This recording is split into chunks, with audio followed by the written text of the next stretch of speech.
नमस्कार दोस्तों। आज हम आपको मैथ्स पढ़ाना स्टार्ट कर रहे हैं कंपटीशन लेवल की। तो थोड़ी छोटे छोटे फार्मूले और इससे संबंधित सवाल हैं, वो कैसे लगाए जाते हैं इनके बारे में हम इंट्रोडक्शन दे रहे हैं। जैसे कि आप लोगों को दिख रहा होगा, आपके सामने कुछ फार्मूले लिखे हुए हैं नंबर सिस्टम के। कह रहे कि प्रथम m सम संख्याओं का योग क्या होगा, प्रथम m सम संख्याओं का औसत क्या होगा, है ना, प्रथम m विषम संख्याओं का योग क्या होगा। ठीक है, इस तरीके के लिखे। तो इनको देखो थोड़ा सा समझ लेते हैं एग्जाम्पल के माध्यम से।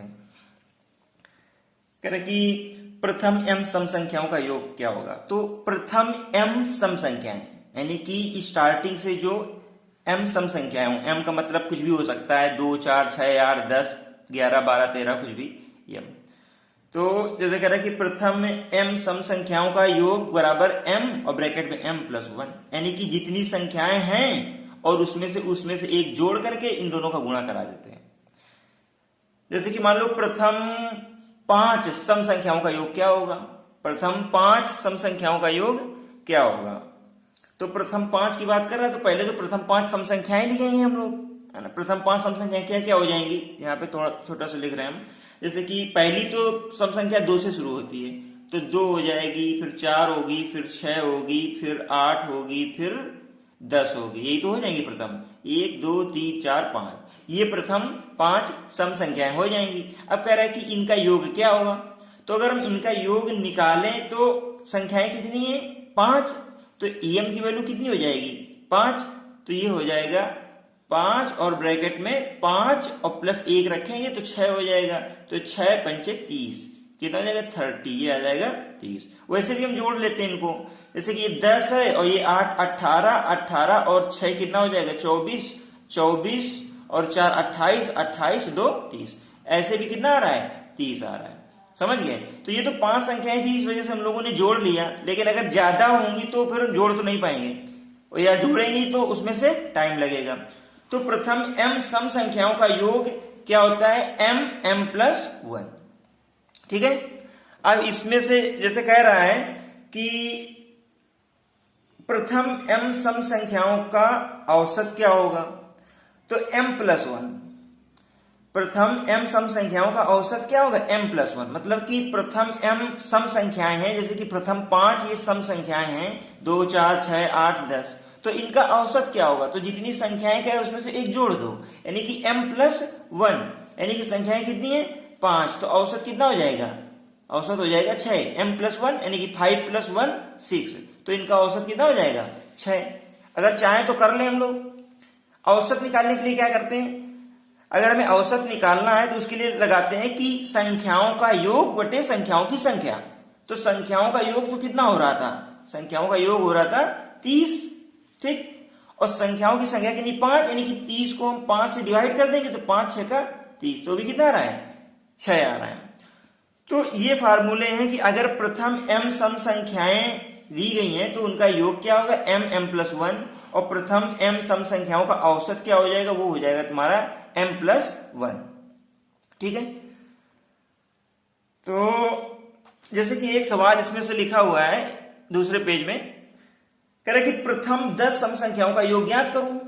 तो प्रथम 10 सम संख्याओं का योग, तो पहले तुम प्रथम 10 सम संख्याएं लिख लेते हैं, वैसे लिखने की भी जरूरत नहीं है। प्रथम 10 सम संख्याएं हैं तो हमें मालूम है कि प्रथम m सम संख्याओं का योग क्या होता है, तो m और ब्रैकेट में m प्लस 1, यही तो होता है। तो 10 है तो क्या आ जाएगा 10 और ब्रैकेट में 10 प्लस 1, तो कितना हो जाएगा 10 गुणित 11 बराबर 110, ये हो जाएगा। समझ गए। प्रथम 10 सम संख्याओं का योग ऐसे निकल आएगा। अब क्या करें कि अगर मान लो कि 10 सम संख्याएं लिखनी है तो क्या क्या हो जाएंगी, वही 2 4 6 8 10 12 14 16 18 और 20 हो गई 10। 1 2 3 4 5 6 7 8 9 10। तो अब क्या करेंगे, क्या इन्हें हम जोड़ के चाहें तो इसका जो है आंसर 110 ही आएगा, और आप चाहें तो इसको जोड़ सकते हैं, जोड़ के देखेंगे तो 110 ही आएगा। समझ गए। तो प्रथम m सम संख्याओं का योग निकालने का एक फार्मूला है m प्लस 1। ठीक है। अब ये देखते हैं दूसरा फार्मूला क्या कह रहा है।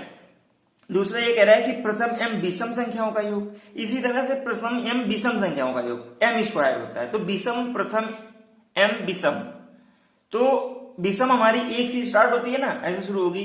जैसे कि मान लीजिए प्रथम 3 विषम, तो 1 3 5, प्रथम 3 विषम हो गई और इनका योग तो m स्क्वायर है कितनी, 1 2 3, तो 3 का स्क्वायर कर देंगे, 3 का स्क्वायर तो कितना आ जाएगा, 9 आ जाएगा। और इसको चाहे तो जोड़ लें, 5 3 8 1 9, वो भी 9 हो रहा है। तो प्रथम m विषम संख्याओं का योग m स्क्वायर, और प्रथम m विषम संख्याओं का औसत क्या होता है, m। समझ गए, इनका औसत क्या होता है, m। अगर औसत निकालना चाहें तो औसत कैसे निकालते हैं कि संख्याओं का योग, ठीक है। औसत के लिए देखो ये फार्मूला लिखा हुआ है, औसत बराबर कुल पदों का योग बटे पदों की संख्या। तो यही कंडीशन हम लगाते हैं विषम संख्याओं के लिए। तो विषम संख्याओं के लिए क्या है कि इसका योग कितना हो रहा है, m स्क्वायर, और पदों की संख्या कितनी है, m। तो m से m कैंसिल हो जाएगा, तो क्या आएगा, ये आ जाएगा, m आ जाएगा ना। तो वही फार्मूला अप्लाई किया गया, तो ये आ गया m। तो प्रथम m विषम संख्याओं का योग कितना होता है, m स्क्वायर, ठीक। और औसत क्या होता है, कुल पदों का योग डिवाइड बाई पदों की संख्या।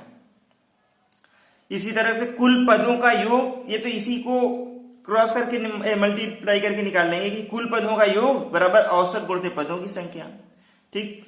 यानी कि जितने भी पद दिए गए अगर उनका हमें योग निकालना है तो औसत गुणित पदों की संख्या, यानी कि जितने पद दिए गए उनका औसत कितना है और पदों की संख्या से गुणा करा देंगे तो कुल पदों का योग निकल आएगा, ठीक है। अब औसत, एक औसत का ये फार्मूला है कि प्रथम पद प्लस अंतिम पद डिवाइड बाई 2। लेकिन ये किस कंडीशन में है, कह रहा है कि चाहे सम संख्याएं हों या विषम, परंतु पदों में एक निश्चित अंतर होना चाहिए, ठीक है। अगर पदों में एक निश्चित अंतर है, वो संख्याएं सम संख्याएं हों या विषम संख्याएं हों, तो उनका औसत निकालने के लिए क्या करेंगे, प्रथम पद और अंतिम पद को जोड़ के 2 से डिवाइड कर देंगे। समझ गए, प्रथम पद और अंतिम पद को जोड़ के 2 से डिवाइड कर देंगे तो उसका औसत आ जाएगा। बस अर्थ ये कि एक निश्चित डिफरेंस होना चाहिए उन संख्याओं में। जैसे कि मान लो हम ये देख रहे हैं कि मान लो जैसे कि हो गया ये 2 4 6 8 10। अब इनका औसत अगर निकालना है तो अब या तो हम क्या कर लें औसत निकालने के लिए कि समस्त पदों का योग बटे पदों की संख्या, इन सबको जोड़ें और फिर पदों की संख्या से भाग दें तो औसत आएगा। क्योंकि इन संख्याओं में क्या है, एक निश्चित अंतर है, जैसे 2 2 के बाद 4 4 के बाद 6, यानी सभी समस्त पदों में क्या है, 2 2 का अंतर है।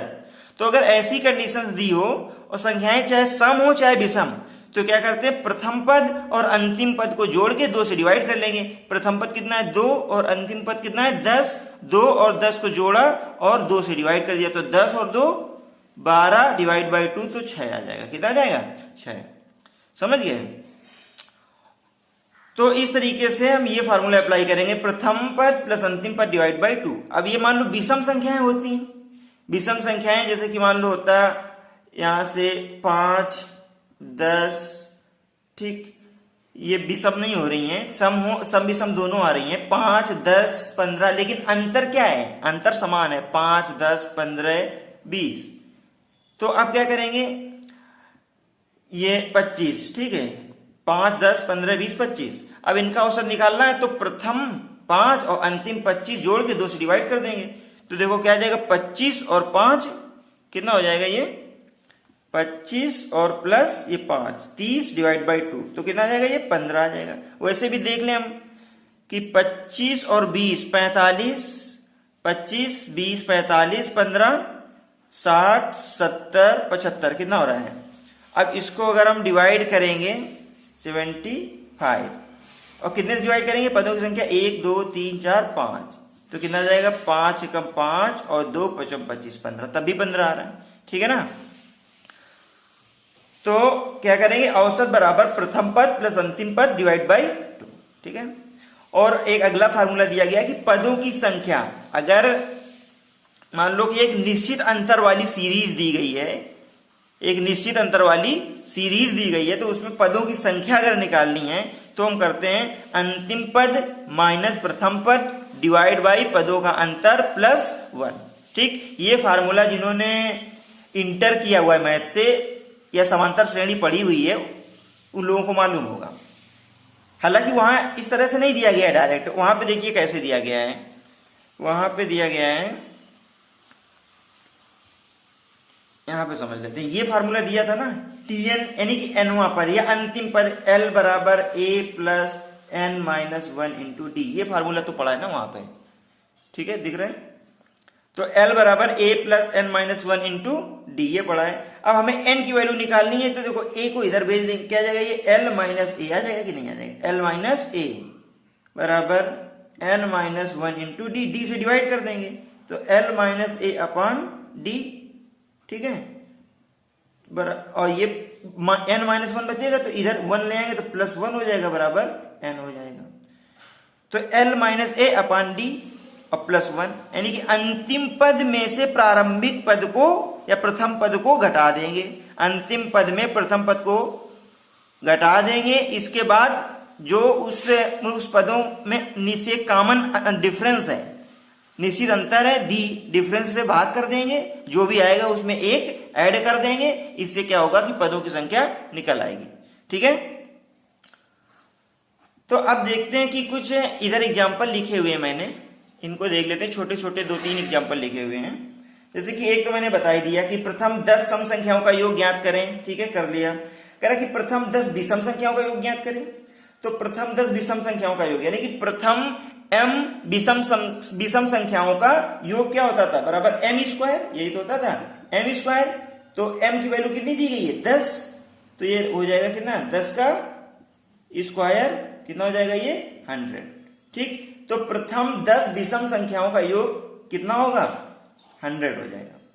करके देख लेते हैं। तो प्रथम 10 विषम, तो प्रथम 10 विषम लिखते हैं 1 3 5 7 9 11 13 15 17 19, ठीक है, कितने हो गए 1 2 3 4 5 6 7 8 9 10 हो गए ना 10।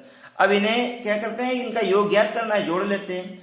तो जब इन्हें जोड़ोगे तो कितना हो जाएगा, ये 1 3 4 5 9 9 7 16 16 और 9 25, ठीक है, 25 10 35 36 37 38 39 और 10 39 49, ठीक है, ये हो जाएगा तुम्हारा 49, ऐसे लिखते हैं, ये हो जाएगा तुम्हारा 49 और ये 15 17 19, इसको भी जोड़ लो, ऐसे लिखे 15 17 19, ये 9 10 16 5 21 और 9 30 0 3 4 5 6 4 10, ठीक है, ये कितना जाएगा 100। समझ गया ना। तो प्रथम 10 विषम संख्याओं का योग ज्ञात करें, तो प्रथम 10 विषम संख्याओं का योग क्या हो रहा है m स्क्वायर। बस ये फॉर्मूला अप्लाई करेंगे और इससे डायरेक्ट आंसर निकाल लेंगे। इसी तरह से अगला कह रहा है कि प्रथम 10 अभाज्य संख्याओं का योग ज्ञात करें। अब इसके लिए तो कोई फार्मूला नहीं बताया, प्रथम 10 अभाज्य, और हो भी नहीं सकता है प्रथम 10 अभाज्य संख्याओं का योग ज्ञात करें। जैसे कि इसको तो प्रथम 10 अभाज्य है या प्रथम 5 अभाज्य है, तो लिखना पड़ेगा कि पहले अभाज्य संख्याएं कौन कौन सी होती हैं, कौन कौन सी आ रही, क्योंकि अभाज्य संख्याएं कोई एक निश्चित अंतर के बाद नहीं आती हैं, समझ गए। एक निश्चित अंतर के बाद अभाज्य संख्याएं नहीं आती। जैसे कि पहली अभाज्य संख्या क्या होती है 2 होती है, ठीक है, पहली अभाज्य संख्या 2 होती है। तो ये हो जाएगा 2 के बाद, अब 2 के बाद 4 नहीं होगा, 4 अभाज्य नहीं है, 4 में तो 2 का भाग चला जाएगा। अच्छा, अभाज्य संख्याएं होती क्या है, अभाज्य संख्याएं वे संख्याएं होती हैं जिनमें सिर्फ उसी संख्या से भाग जाता है या तो 1 से भाग जाता है। जैसे कि 2 है तो 2 में सिर्फ 2 से ही भाग जाएगा या तो 1 से जाएगा बस। जैसे कि 5 हो गया, अब 5 में सिर्फ 5 से भाग जाएगा या तो 1 से जाएगा, यानी कि इन सिर्फ उसी संख्या से भाग जाएगा या तो 1 से जाएगा, इसके अलावा किसी अन्य संख्या से वह संख्या डिवाइड नहीं होगी। उन संख्याओं को हम अभाज्य संख्याएं कहते हैं। जैसे कि 2 हो गया, अब 3 हो गया, 3 भी अभाज्य है, 2 है और 3 है, 4 नहीं है, 5 है, 6 नहीं है, 7 है, 8 नहीं है, 9 भी नहीं है, 10 भी नहीं है, 11 है, 12 नहीं है, 13 है, 14 नहीं है, 15 भी नहीं है, 16 भी नहीं है, 17 है, ठीक है, 18 नहीं है, 19 है, 20, 21 नहीं है, 22 भी नहीं है, 23 है। ठीक है, 23 के बाद क्या जाएगा, 24 भी नहीं है, 25 भी नहीं, 26 भी नहीं, 27 भी नहीं है, 28 भी नहीं है, 29 है। ठीक है, देख लो कितनी हो गई, 1 2 3 4 5 6 7 8 9। ठीक, और 10 कह रहा है, तो 29 के बाद 30 31। ठीक है, ये हो जाएंगी, नहीं 1 2 3 4 5 6 7 8 9 10, ये 10 ज्यादा हो गया, 29 तक हो रही। ठीक है, तो ये हो जाएंगी प्रथम 10 अभाज्य संख्याएं, ये हो जाएंगी 2 से लेकर के 2 3 5 7 11 13 17 19 23 29, ये प्रथम 10 अभाज्य संख्याएं हो जाएंगी। अब इनमें क्या कोई निश्चित अंतर है क्या, जैसे 2 के बाद 1 जुड़ गया तो 3 हो गया, फिर 2 जुड़ गया तो 5 हो गया, 5 के बाद 7 हो गया, 7 के बाद 11 आ रहा है, 11 से 13 हो गया, और 13 के बाद सीधे 17 आ रहा है। तो कोई कॉमन डिफरेंस नहीं है, तो यहाँ पे कोई फार्मूला नहीं लगेगा। बस इसको हम लोग क्या कर सकते हैं कि डायरेक्ट इनको लिख करके और जोड़ सकते हैं। ठीक है, अब इनको हमने नोट कर लिया 10, अब इन्हें क्या कर लो, ऐड कर लो, ऐसे ही निकालेंगे। ठीक, इसके बाद अगला सवाल कह रहा है कि 30 से 60 तक की सभी सम संख्याओं का योग ज्ञात करें। तो 30 से 60 तक की सभी सम संख्याओं का योग क्या होगा, 30 से 60, तो लिख लेते हैं 30 से 60। 30 से 60 तक की सभी सम संख्याएं, यानी कि उसमें से 30 भी है, 30 हो जाएगी, फिर 32, 32 के बाद क्या होगा, 34। ठीक है, इस तरह से 2 के डिफरेंस में, अंतर में 2 जुड़ करके सम संख्याएं आती रहेंगी। ऐसे करके तुम्हारी 60 तक लिख देंगे, और 60 तक यानी 60 भी सम है, और 60 के पहले 58 हो जाएगी। ठीक है, इस तरह से हो जाएंगी। अब कह रहा है कि इनका योग ज्ञात करना है। तो चूंकि ये देखो सम संख्याएं हो रही हैं, ठीक है, ये सम संख्याएं हो रही हैं, तो क्या करेंगे, क्या हम यहाँ पे वो फार्मूला लगा दें, प्रथम m सम संख्याओं का योग क्या होता था, m+1। ठीक है, ये है ना प्रथम m सम संख्याओं का योग बराबर m+1 नहीं लगेगा, क्योंकि ये प्रथम है, यानी कि शुरुआत से। ठीक है, और ये तो प्रथम तो नहीं है, ये तो 30 से स्टार्ट है, तो ये फार्मूला तो यहां डायरेक्ट नहीं लग सकता है। अब फिर क्या करेंगे, तो देखो हम इसको 2 मेथड से बताते हैं। एक तो पहला तो ये कि इसमें से पदों की संख्या निकालने कितना है। ठीक है, पदों की संख्या कितनी हो जाएगी, पदों की संख्या, ठीक है, नंबर ऑफ टर्म्स कितने हो जाएंगे पदों की संख्या। अब पदों की संख्या निकालने के लिए नीचे ही जो है मैंने फार्मूला निकाला है कि अंतिम पद माइनस प्रारंभिक, तो अंतिम क्या है 60, और माइनस प्रारंभिक कितना है 30, और डिवाइड बाई कॉमन डिफरेंस कितना है इनमें से 30 32 34 यानी कि 2। ठीक, इसको सॉल्व कर देंगे और इसमें से 1 को ऐड कर देंगे, +1 कर देंगे, तो 60 में से 30 जाएगा तो 30 बचेगा, और 30 को जब 2 से डिवाइड करोगे तो 15 आएगा, तो ये हो जाएगा 15 + 1 कितना हो जाएगा, ये 16, यानी कि पदों की संख्या कितनी है 16। अब हमने पदों की संख्या निकाल ली, अब ये निकालने की यहां से लेके इसका औसत कितना होगा। ठीक, औसत निकाल लेते हैं। तो औसत के लिए क्या करेंगे हम, औसत के लिए बताया था कि अगर कॉमन डिफरेंस है, अगर कॉमन डिफरेंस के एक निश्चित डिफरेंस के बाद में संख्याएं आ रही हैं, तो औसत निकालने के लिए क्या करते हैं कि प्रथम पद और अंतिम पद को जोड़ के 2 से डिवाइड कर दो, तो 30 प्रथम पद कितना हो जाएगा 30, और अंतिम कितना हो जाएगा 60, 30 और 60 को जोड़ के 2 से डिवाइड कर देंगे, तो इसका औसत कितना हो जाएगा 60 और 30 90 हो जाएगा ना, ये हो जाएगा 60 और 30 90, 90 को 2 से डिवाइड करेंगे तो कितना आ जाएगा 45 आ जाएगा। तो पदों की संख्या निकाल ली और औसत निकाल लिया। अब हमें मालूम है कि जो योग होता है पदों का योग, ठीक है, यह आ जाएगा तुम्हारा पदों का योग। पदों का योग कैसे निकालते हैं, औसत गुणते पदों की संख्या, ये बताया था ना औसत, ये देखो फॉर्मूला, कुल पदों का योग बराबर क्या है औसत गुण से पदों की संख्या। तो इसमें से यही फार्मूला अप्लाई कर देते हैं, औसत गुण से पदों की संख्या, पदों का योग पर औसत यानी कि एवरेज इनटू पदों की संख्या m या n मान लेते हैं जो भी। तो एवरेज कितना है 45 और पदों की संख्या कितनी है 16, ठीक है, 45 इंटू 16। अब 45 को 16 से मल्टीप्लाई करा देंगे, कितना हो जाएगा, ये आ जाएगा 16 × 5 80, 0 8 कैरी हो जाएगा, और 16 चौको 64, और 64 और 8 कितना हो जाएगा 72, ठीक, 72। तो इनका योग कितना आ जाएगा 72, ये नहीं 720, ठीक है, इसका योग हो जाएगा 720। तो इस तरह से निकालेंगे, पहले पदों की संख्या निकाल लेंगे, औसत निकाल लेंगे और दोनों का मल्टीप्लाई करा देंगे, पदों का योग आ जाएगा, ठीक। अब यहाँ पे एक चीज और कर सकते हैं, नेक्स्ट पेज में देख लेते हैं इसको ऐसे भी निकाल सकते हैं कि दिया क्या है, ये दिया है कि 30 और 32 और 30 है, 32 है, 34 है, डैश ये 60 तक, ठीक है। अब इसमें से पदों की संख्या हमने क्या निकाली थी, पदों की संख्या कितने आ रहे थे पद 16, ठीक, उधर से हम लोगों ने निकाला था n की वैल्यू 16 निकाली थी, ठीक। अच्छा, इसमें कॉमन डिफरेंस d कितना है, ठीक है। d क्या होता है कि दूसरे पद में से पहले पद को घटा दो, सेकंड में से पहले को घटा दो, कॉमन डिफरेंस कितना आ जाएगा, ये 2 आ जाएगा, ठीक। अब पदों का योग निकालना है तो तुम लोगों ने एक फार्मूला पढ़ रखा है इंटर में, समांतर श्रेणी के पदों का योग, ठीक है।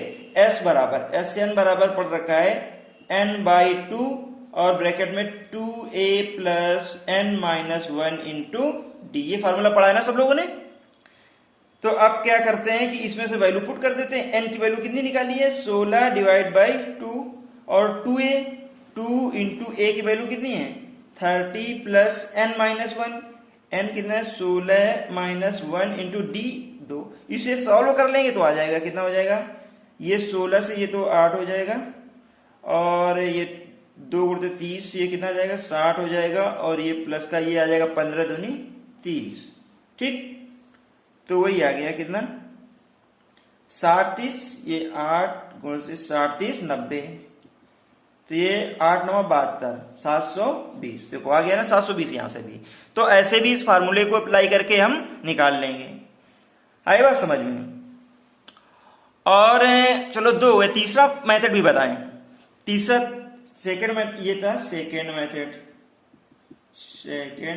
Method, third method.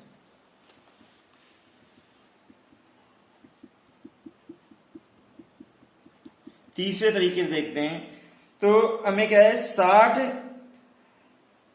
30 से 60 तक की सम संख्याओं का योग है, तो ये हो जाएगा तुम्हारा 30 प्लस 32 प्लस 34 प्लस डैश 60 तक, ठीक है।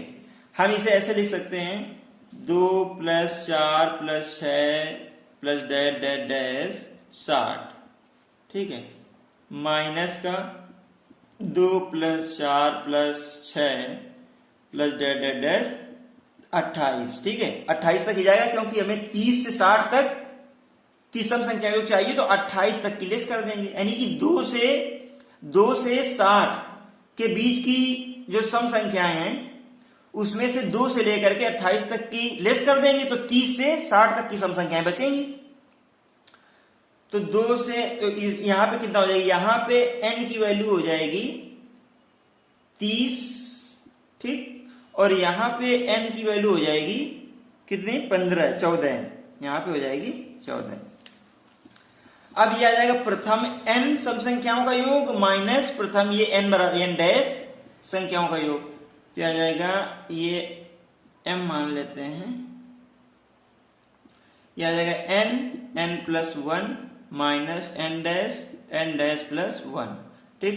तो n की वैल्यू कितना है ये तुम्हारा 30 और 30 प्लस 1 माइनस का ये आ जाएगा तुम्हारा 14 और ये आ जाएगा तुम्हारा 14 प्लस 1, तो ये आ जाएगा तुम्हारा 30 इंटू 31 माइनस का 14 गुण से 15, 30 31 कितना हो जाएगा, ये 0 और ये 3 और ये 3 3 का 9, 930 माइनस 14 गुण से 15 करेंगे तो ये आ जाएगा तुम्हारा 210। इसको लेस कर देंगे तो 0 में से 0 ये 0 आ जाएगा, 3 में से 1 ये आ जाएगा 2 और ये 9 में से 2 ये आ जाएगा 7, 720। ऐसे भी देखो 720 आ रहा है।